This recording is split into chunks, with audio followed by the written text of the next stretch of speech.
네, 오늘은 여호수아 6장에 있는 말씀을 가지고 우리가 무너뜨려야 할 여리고라는 제목으로 하나님 말씀 함께 나누도록 하겠습니다.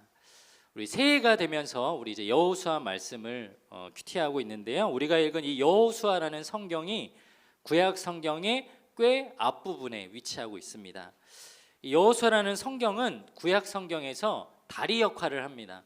어디와 어디를 이어주냐면 이제 창세기부터 그리고 하나님께서 이스라엘 백성들을 출애굽시키셔서 이스라엘 민족 삼으시고 가나안 땅까지 인도하는 그 앞의 과정과 그리고 이후에 가나안 땅에 정착해서 왕정 시대까지 이스라엘 멸망까지 살아가는 그 두 시대를 연결해주는 브릿지 그 구간이 우리가 읽은 여호수아 성경입니다. 이 청소년 시기도 마치 성경에 나오는 여호수아와 비슷합니다.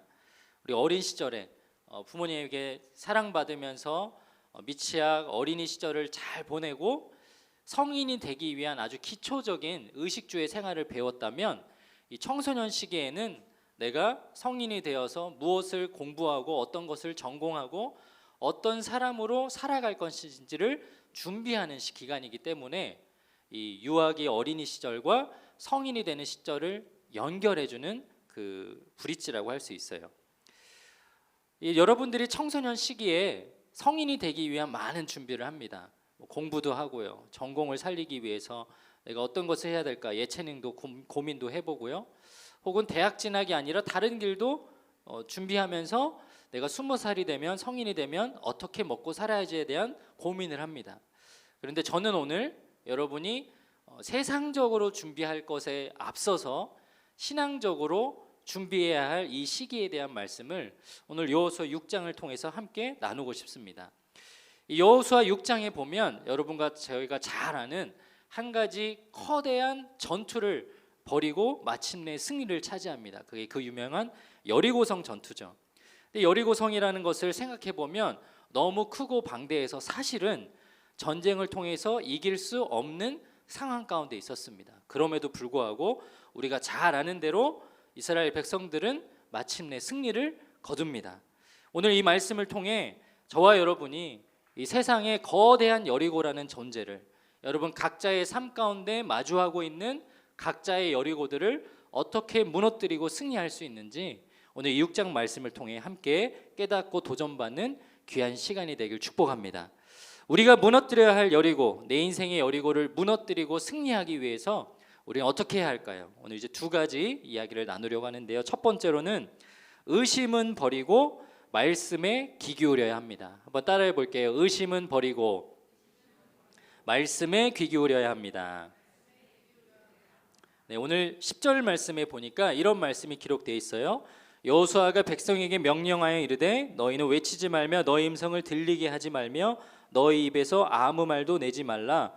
그리하다가 내가 너희에게 명령하여 외치라 하는 날에 외칠지니라. 이렇게 기록되어 있습니다. 이 여호수아서의 첫 번째 전투이기도 했고요. 그 당시 여리고 성의 상황에 대해서 설명해 주는 말씀이 1절에 나오는데 이렇게 기록되어 있어요. 이스라엘 자손들로 말미암아 여리고는 굳게 닫혔고 출입하는 자가 없더라. 이렇게 나옵니다. 사진 하나 보여주시면 이 여리고성은 어마어마한 크기의 성은 아니었습니다. 막 대단하게 엄청나게 큰 성은 아니었고요. 그냥 그 고대 시대에 생각해 보면 평범한 크기를 가지고 있는 성이었어요. 여리고성 둘레는 600m고요. 면적은 축구 경기장 3개를 합쳐 있는 크기 정도가 되고 주변의 다른 성에 비해서는 상대적으로 작은 편에 속했습니다. 그런데 지금 이 여리고성을 함락시키려고 이스라엘 백성들이 전투를 준비하고 있었는데 이스라엘 백성의 숫자는 군인 숫자만 20만 명이 달했습니다. 그런데 이 여리고성 사람들이 성 밖으로 나와서 좀 험하게 전쟁에 승리할 수 있는 여러 가지 전투에 반응을 하지 않고 이들이 어떤 방법을 취하냐면 성벽을 굳게 잠그고 밖으로 일절 나오지 않습니다. 이 여리고성은 외벽과 내벽의 이중 구조를 가지고 있는데요.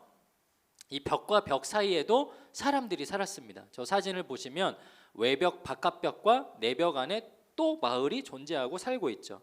생각해 보면 신분에 따라서 저기를 이제 등급에 따라서 사람들을 배치했을 것이라고 생각을 합니다. 벽과 벽 사이에는 서민층이 살고 안쪽에는 아마 고관들이나 왕들이 살았겠죠. 이 외벽의 높이가 굉장히 중요했는데 외벽 높이가 어느 정도 됐냐면 무려 5m 높이로 암석을 쌓고 그 위에다가 또 성벽을 쌓았습니다. 근데 성벽의 높이가 7m. 여러분 생각해 보면 땅 바닥에서부터 첫 번째 만나는 벽의 높이가 몇 미터인 거예요? 12m죠. 12m가 어느 정도 높이라고 생각을 하면 되냐면 지금 건물 한 5층에서 6층 정도 되는 건물이라고 생각을 하면 됩니다.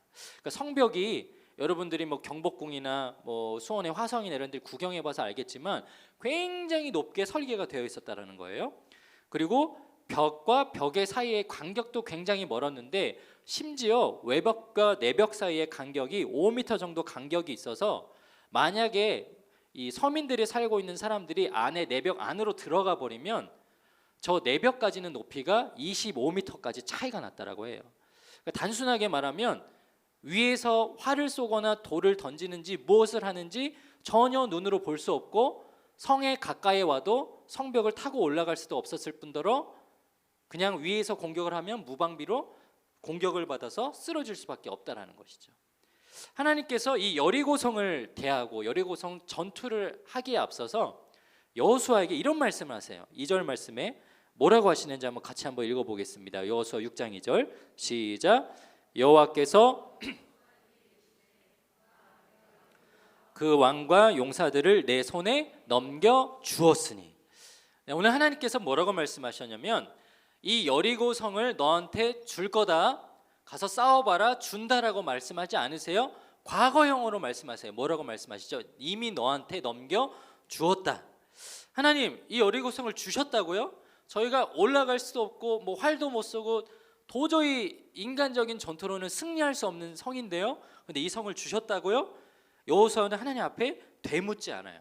그리고 오히려 하나님이 말씀하시는 명령을 계속해서 듣습니다. 그리고 우리가 잘 아는 그 희한한 명령을 3절과 4절에 내리시죠. 너희 모든 군사는 그 성을 둘러서 성 주위를 매일 한 번씩 돌되 엿새 동안을 그리하라. 4절 일곱째 날에는 그 성을 7번 돌며 제사장들은 나팔을 불 것이며. 이 여리고 성을 6일 동안은 하루에 한 번씩 돌고 7일째 되는 날에는 7바퀴를 돌라고 합니다. 이 성을 돌다가 공격을 당할 수 있고 죽을 수도 있는 이 난처한 상황에 여호수아는 많은 의심과 의구심이 들고 궁금증이 생길 수도 있으나 그 입을 탁 다물어요. 그리고 내 생각을 내려놓습니다. 그리고 하나님께서 왜 이런 황당한 명령을 내리시는지 이제 막 모세에서 자신으로 바뀐 그 리더십에 혹여나 불안한 상황이 생길지라도 두려워하지 않고 이 명령을 순종합니다. 7절과 6절과 7절에 그는 하나님께서 자신에게 말한 것을 이제 그대로 백성들에게 전달해요. 제사장들을 불러 그들에게 이르되 너희는 언약궤를 메고 제사장 7은 양각 나팔 7을 잡고 궤 앞에서 나아가라. 또 백성에게 이르되 그 성을 돌되 무장한 자들이 여호와의 궤 앞에서 나아갈지니라. 먼저는 제사장에게 그리고 백성들에게 담대하게 이 명령을 전합니다. 야, 우리가 이렇게 하면 하나님이 승리를 주신대. 이렇게 하는 것이 너희들은 이해가 안 되지만 나한테 분명하게 약속하셨어. 이런 설명조차 하지 않고 명령만 해요. 명령만.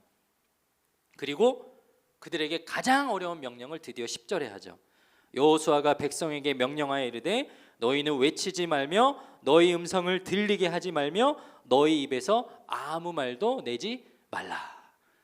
돌긴 도는데 한마디도 하지 말라는 거예요. 여러분, 사람이 얼마나 말하기를 좋아하는 동물입니까?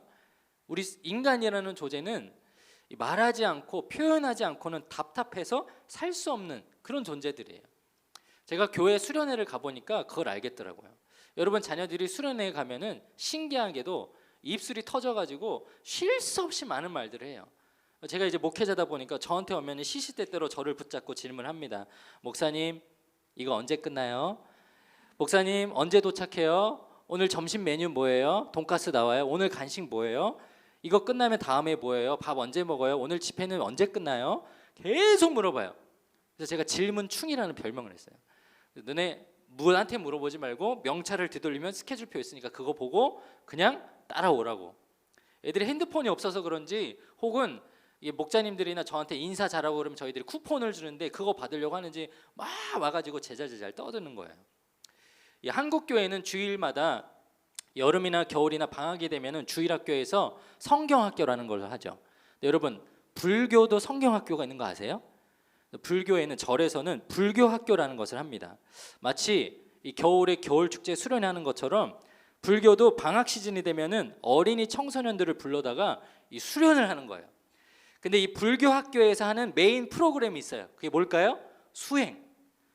우리는 기독교는 이제 교회에서 수련을 가면은 막 집회를 하잖아요. 여기는 집회 같은 건 안 하는데 수행을 합니다. 그래서 스님처럼 절도 하고 채식도 하고 가부좌 틀고 앉아 있기도 하고 템플 스테이도 하고 여러 가지를 해요. 근데 이 불교 신자나 스님들이 하는 가장 어려운 그 수행이라는 것들을 보면은 여러 가지 활동들이 있어요. 뭐 108배를 한다, 1만 배를 한다. 그래서 이런 수행하신 분들이 1만 배 하고 나서 골반이 탈골이 돼가지고 막 수술 받으시는 스님도 있다라고 합니다. 병원에 실려갈 수도 있어요. 그런데 이 불교에서 하는 수행 중에 가장 높은 단계에 있는 수행이 있어요.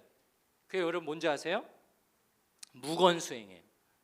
짧게는 일주일, 길게는 10일, 100일 그 이상을 말을 하지 않고 무건 수행하는 것이 수행의 가장 높은 단계에 있습니다.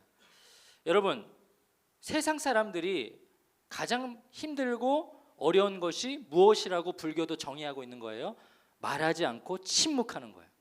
그래서 끔찍한 죄를 지은 범죄자들도 심지어 사형수도 감옥에 들어가면 공동체 생활을 합니다. 사람들과 어울려 살 수 있게 도와줘요.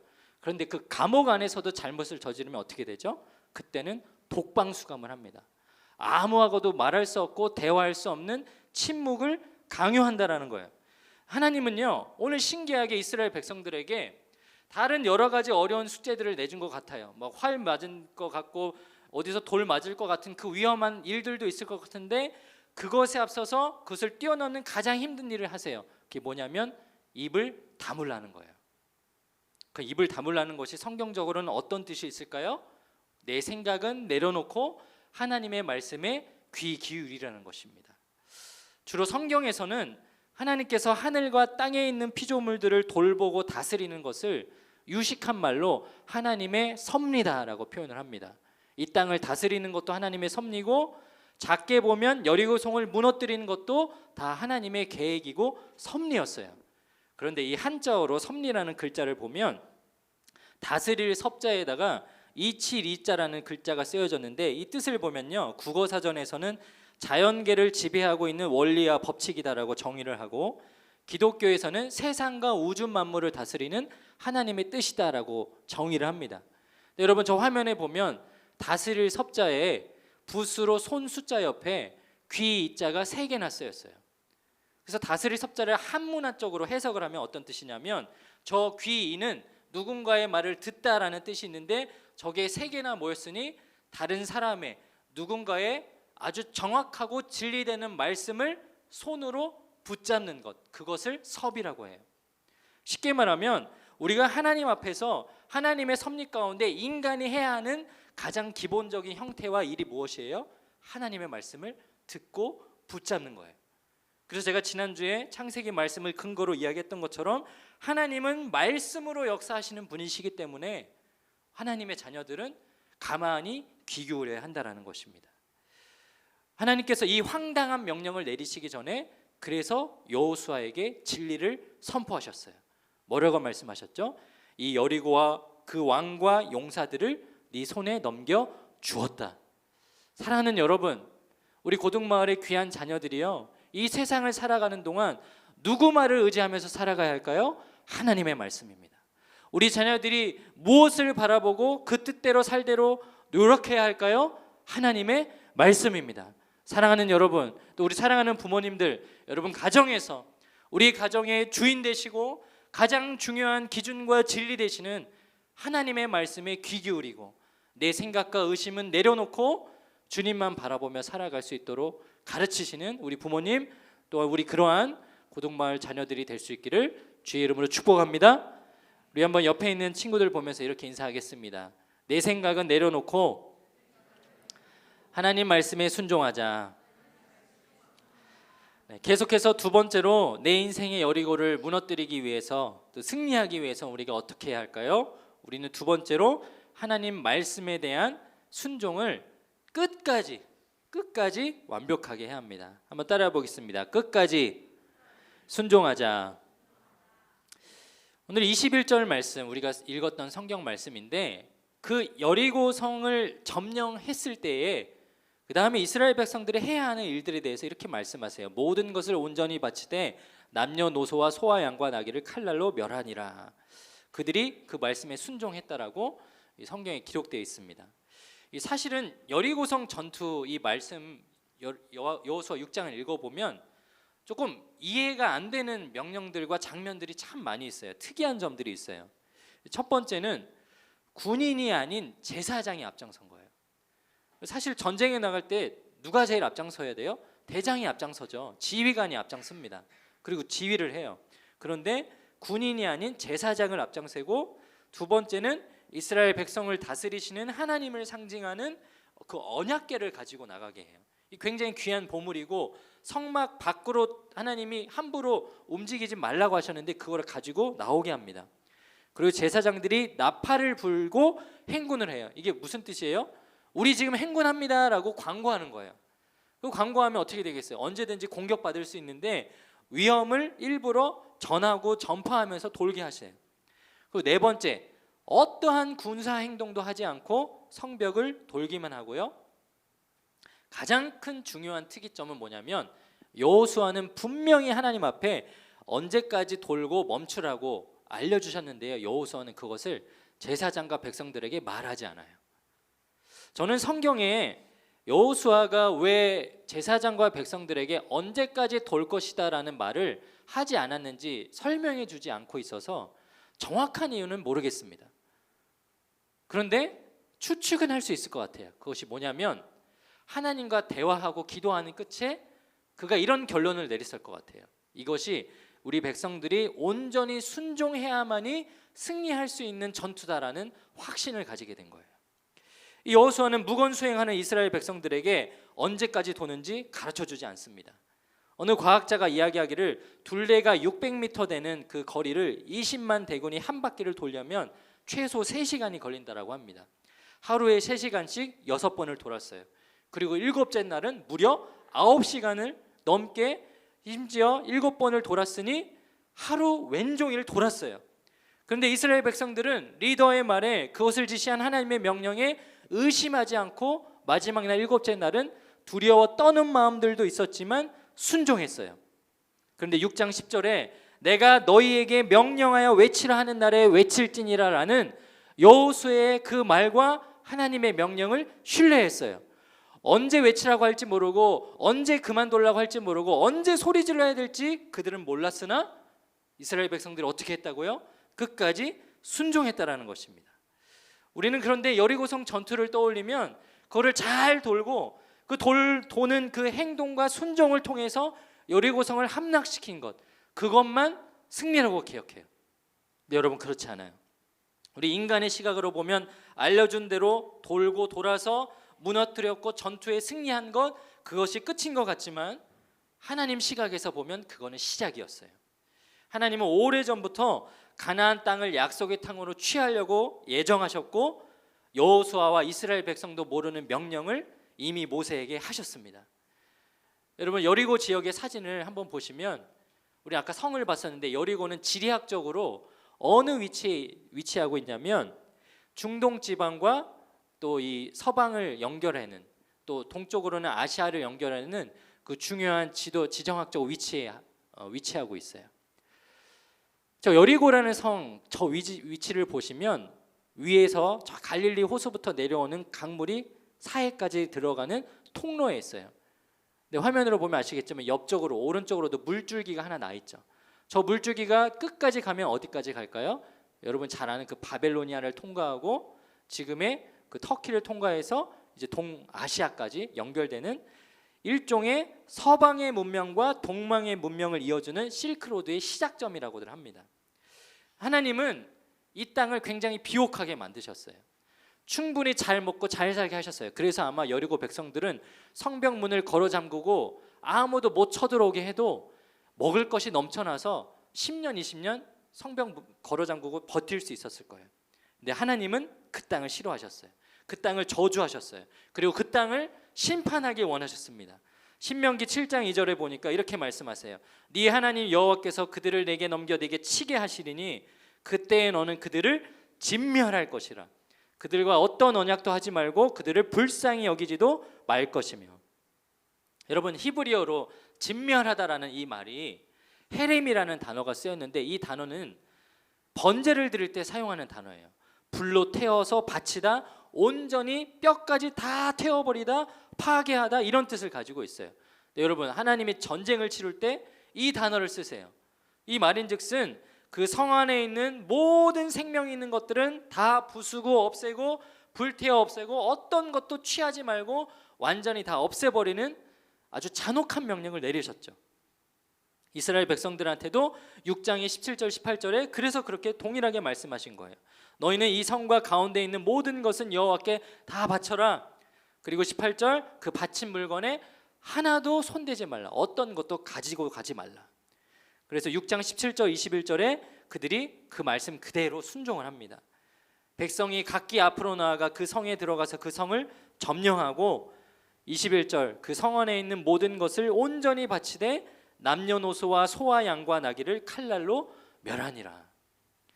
여인도 노인도 어린아이도 심지어 가축까지 생명이 있는 모든 것은 다 죽인당했습니다. 하나님은 여리고성의 전투의 시작부터 끝까지 단 한 번도 전투의 방법을 가르쳐 준 적은 없어요. 이 벽이 두꺼운 성을 무너뜨릴 때 어떠한 전략을 세워야 주는지는 가르쳐 준 적은 없어요. 그저 한 가지만 말씀하시고 보셨어요.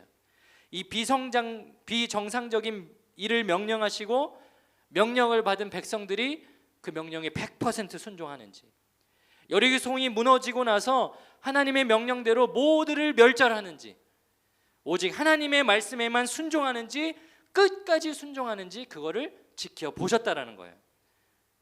마치 여리고성을 전투를 앞서는 여러분의 자녀들이, 우리 고등학생들이 하나님 앞에서 내가 하나님과 타협하지 않고 하나님이 나에게 명령하시는 것을 90%, 95%가 아니라 100% 완전하게 순종하고 있는지 그거를 시험하신다는 것이죠. 그리고 그것을 온전히 순종한 이스라엘 백성들을 칭찬하시고 이 구약시대의 전투에 여리고성 전투를 하나의 롤모델로 세우십니다. 여호수아 8장과 10장에 보면 이런 말씀이 있어요. 너는 여리고와 그 왕에게 행한 것 같이 아이성과 그 왕에게 행하되, 10장 30절 여호와께서 그 성읍과 그 왕을 이스라엘의 손에 붙이신지라 그 왕에게 행한 것이 여리고 왕에게 행한 것과 같았더라. 여리고성 전투에 임했던 그 이스라엘 백성들의 태도와 모습이 하나의 대명사가 된 것입니다. 사랑하는 여러분, 여러분 신앙생활 하면서 하나님 앞에 어떤 태도로 나아가고 있습니까? 하나님, 저는 무장을 하고 이 성을 돌라는 것까지는 할 수 있겠어요. 근데 언제까지 돌라는지는 좀 가르쳐 주세요. 하나님, 제가 혼자 도는 게 아니고 일주일의 시간 동안 동역자들과 함께 이 수고하는 거 할 수 있겠어요. 근데 침묵하라고요? 그건 좀 어렵겠는데요. 하나님, 이 여리고성을 하나님 말씀대로 돌아서 무너뜨리고 승리를 쟁취하는 것 저도 하고 싶어요. 근데 왜 저한테는 아무것도 안 주세요? 저도 뭐라도 좀 받아야겠는데요. 여러분, 신앙의 순종이 온전한 순종의 모습이 있고 여러분 자녀들에게 그렇게 가르치고 있습니까? 하나님 말씀에는 토달지 말고 100% 순종하라고, 그게 맞다고, 그렇게 해야 한다고. 마지막으로 한 가지 이야기를 들려드리고 같이 기도했으면 좋겠습니다. 저는 2004년에 이제 군 시절을 보냈는데 2년여 시절을 보내는 동안 하나님을 참 깊이 만나는 체험들을 많이 했습니다.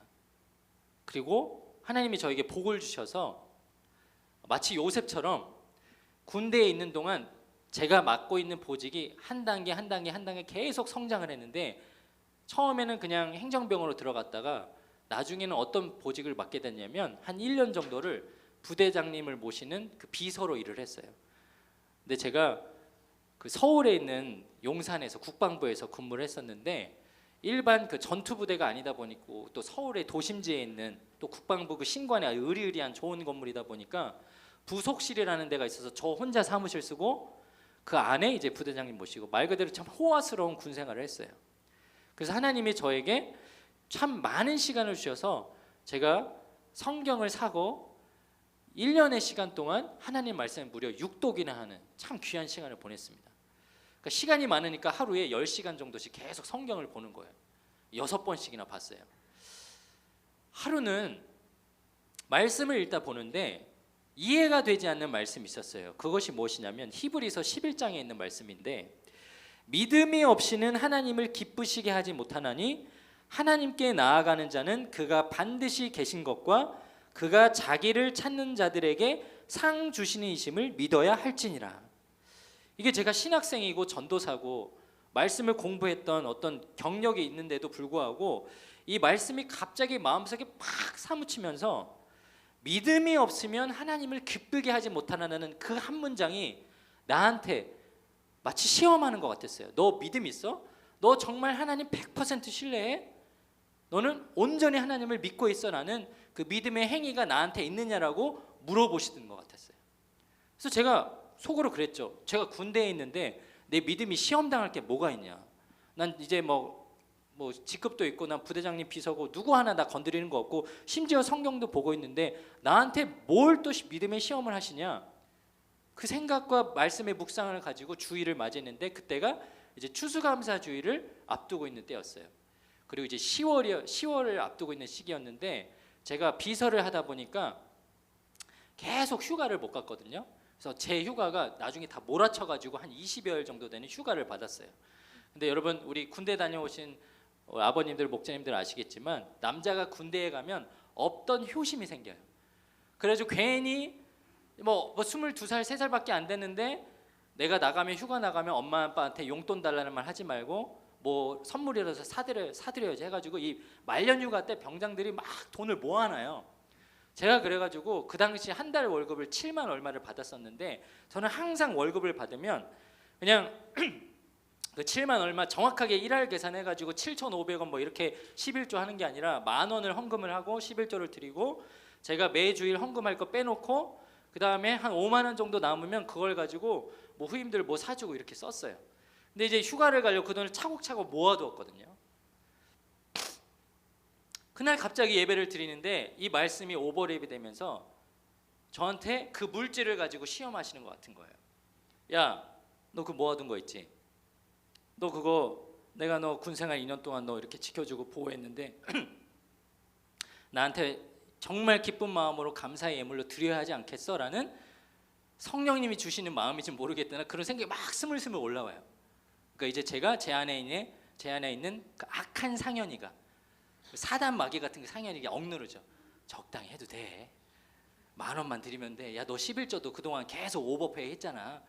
넌 이미 충분히 예물을 드린 거야. 라는 막 합리적인 생각과 이 잔꾀가 막 돌아가는 거예요, 여기서. 그리고 막 합리적인 그 이유가 있잖아요. 내가 이제 말년휴가인데 뭐라도 선물도 사드려야 되고 뭘 해야 되는데 막 그런 생각들이 있잖아요. 근데요, 제가 고민을 하다가 심지어는 추수감사 주일 당일까지 그 고민을 하다가 이제 당장 내일 모레면 휴가를 나가야 되는데 고민을 하다가 그냥 갖고 있는 예물을 다 드리기로 했어요. 딱 왔다 갔다 할 차비 빼놓고요. 정확하게 기억은 나지 않지만 제가 원래 11조로 예물을 드려야 되는 금액도 드리고 평상시보다 더 많은 감사의 예물을 드렸어요. 큰 금액은 아닙니다. 듣고 비웃지 마세요. 5만 원 드렸어요. 근데 저한테는 그게 굉장히 큰 돈이었어요. 그동안 이제 막 5,000원, 10,000원씩 모아뒀단 말이에요. 그걸 드리고 나니까 기쁘더라고요. 뭐 기적과 같은 일이 일어나진 않았어요. 근데 하나님 앞에 내가 온전히 순종했다라는 마음의 뿌듯함이 있었어요. 그리고 나서 제가 수요일 날 휴가를 이제 출발하게 됐는데 화요일 날 어떤 한 사건이 일어납니다. 군대를 다녀오신 분들은 아실 텐데 군대를 가면 자대 배치를 받으면 무조건 강요해서 외우게 하는 게 있어요. 그게 뭐냐면 역대 부대장들 이름을 다 외우게 해요.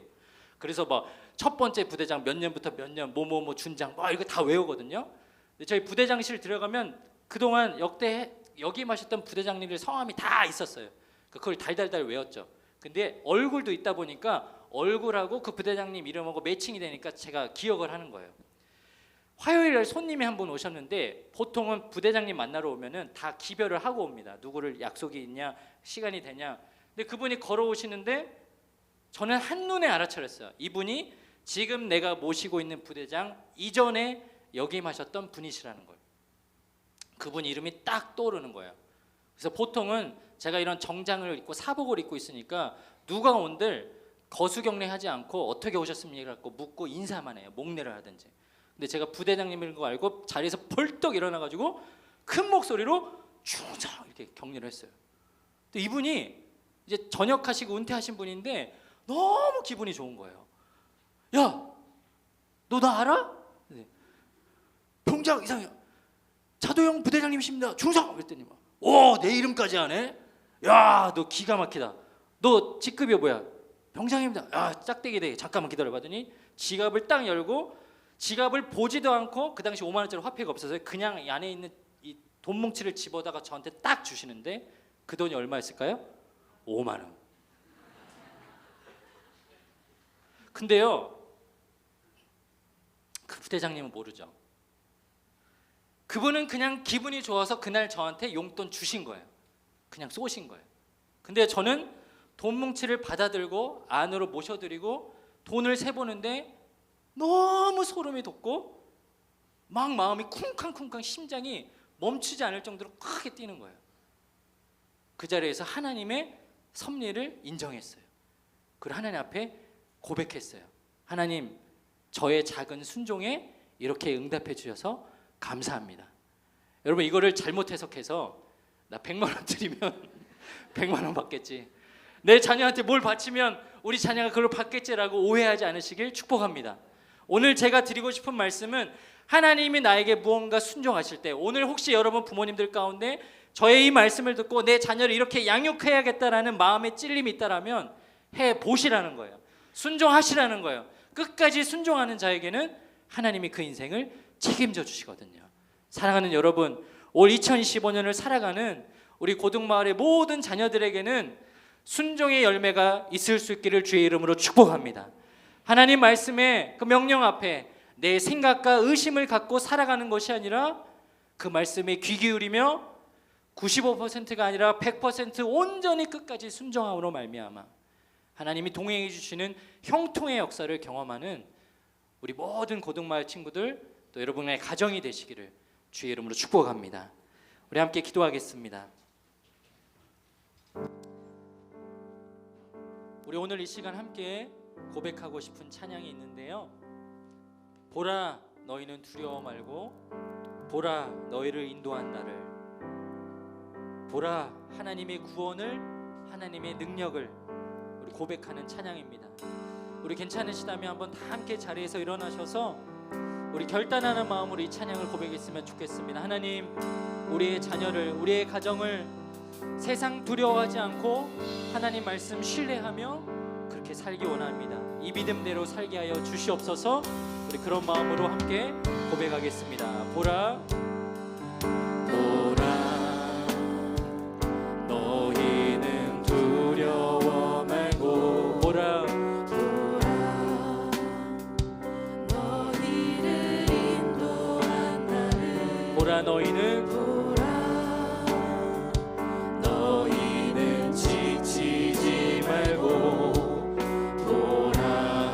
구원한 나를. 너희를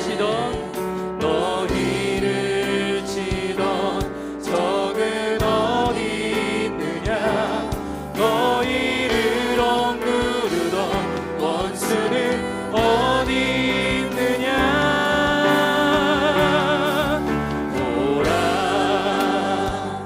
하나님 구원을. 보라,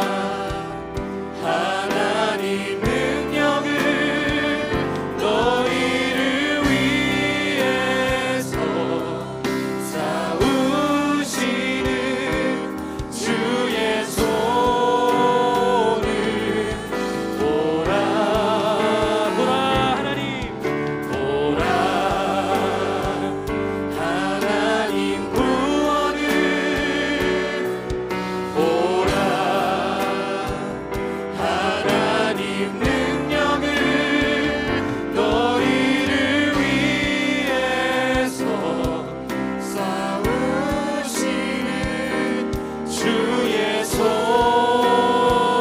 우리 처음부터 다시 한번 고백하겠습니다. 보라 너희는 두려워 말고, 보라 너희는 두려워 말고, 보라 너희를 인도한 나를, 보라 너희는 지치지 말고, 너희는 지치지 말고, 보라 우리를 구원하신 너희를 치던 적은 어디 있느냐, 너희를 억누르던 원수는 어디 있느냐. 우리 두 손을 들고 고백합시다. 보라 하나님 구원을, 하나님 구원을, 보라 하나님 능력을, 너희를 위해서 싸우시는 주의 손을 보라, 보라 하나님 구원을, 보라 하나님 능력을, 너희를 위해서 싸우시는 주의 손을 보라. 우리 두 손을 높이 든 채로 우리 시간 하나님 앞에 기도하며 우리의 고백을 올려드렸으면 좋겠습니다. 하나님은 우리를 구원하신 하나님이십니다. 하나님은 우리의 영원히 유일한 보호자 되시며 구원의 뿌리시며 산성이 되시는 하나님이십니다. 하나님, 주의 말씀에, 주님의 말씀에 온전히 순종하는 제가 되게 하여 주시고, 우리의 자녀들을 그렇게 양육하는 나의 부모 세대, 우리 가정이 되게 하여 주시옵소서. 2025년 한 해 내 인생의 모든 주권을 하나님 앞에 올려드립니다. 주님, 내 삶을 인도하여 주시고 역사하여 주시옵소서. 우리 시간 주의 이름 크게 한번 부르짖고 우리의 자녀들이 그렇게 될 수 있도록, 우리의 자신이 그렇게 될 수 있도록 주님 앞에 부르짖으며 기도하겠습니다. 주여, 오 하나님, 그렇습니다. 하나님, 주님이 우리 가운데 베풀으신 놀라운 승리의 말씀을 붙잡고 살아가는 저희들 되게 하여 주시옵소서. 내 삶에 어떠한 어려움과 어려움을 만난다 할지라도, 여리고성 같은 거대한 그 시험과 낙심하는 일들을 만난다 할지라도, 주님의 말씀을 끝까지 신뢰하며 주님의 말씀을 순종하며 나아가는 저희들이 되게 하여 주시옵소서. 특별히 우리 고등마을 자녀들이 그렇게 주님 신뢰하며 나아가는 주의 백성들을 소망합니다. 하나님께서 붙들어 주셨사오니 주의 말씀 앞에 순종하고 부르짖으며 반응하게 하여 주시옵소서. 하나님 구원의 역사를, 주님의 놀라운 능력을, 전능하신 하나님의 말씀을 신뢰하며 나아가는 이 진리시원한 하나님, 아침 그 순간까지 고등학교 시절의 모든 순간까지 주님이 도우시고 함께하신 이들을 경험할 수 있도록 주님의 역사하시는 주의 말씀을 우리가 부르짖을 수 있도록. 살아계신 하나님, 그렇습니다. 하나님이 나에게 명령하시는 그 말씀 앞에 우리가 귀 기울일 수 있도록 역사하여 주시옵소서.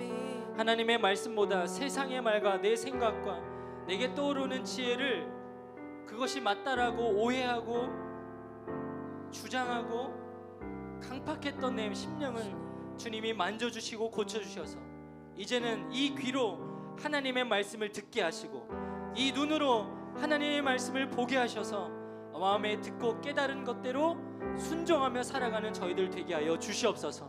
오늘 이 시간 2025년 새해를 시작하며 하나님의 자녀들을 사랑하는 마음으로 오늘 이 자리에 부모님들이 오셨습니다.